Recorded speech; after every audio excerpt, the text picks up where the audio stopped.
দুনিয়ার জমিনে এত কাপড় থাকার পরে সাদা কাপড় দিয়া কেন আপনাকে লাস্টের কাপড়টা বাইন্ডিং করে?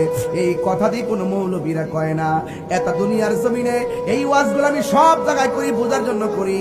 আম পাতা, জাম পাতা, কত পাতা দেখলাম, কোনো পাতার গরম জল করা হয় না। বড়ই পাতা দিয়ে কেন গরম জলটা করা হয়? এই যুবকের দল।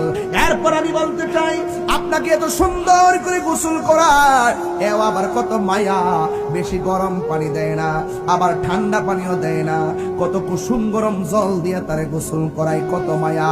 আপনারা ঘর থেকে বাইরিয়া, ও যুবক, এমন মুসলমানের ঘরে জন্মগ্রহণ করেছি, কাফনের কাপড়টা কেমনে কাটতে হয় আমরা জানি না। এমন মুসলমানের ঘরে জন্মগ্রহণ করেছি, জানাজার নামাজটা কেমনে পড়াইতে হয় জানি না। এমন মুসলমানের ঘরে জন্মগ্রহণ করেছি, একটা মুর্দারকে শেষ গোসলটা করাইতে হয় কেমনে, এই নিয়মটাও আমরা জানি না, এবং জানার প্রয়োজনীয়তাও মনে করি না। কথা কোন ঠিক কিনা?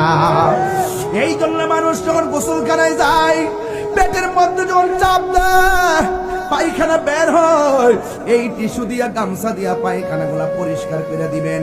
আমি যখন কোনো গোসল করাইতে যাই, আমি শুধু ময়লাটা পরিষ্কার করাইতে যাই, পেটের মধ্যে চাপ দেয়, দেওয়ার পরে পায়খানা বের হয়, ময়লা বের হয়, এই টিস্যু দিয়া, কাপড় দিয়া ময়লাগুলা পরিষ্কার করে দিই। কেন জানেননি?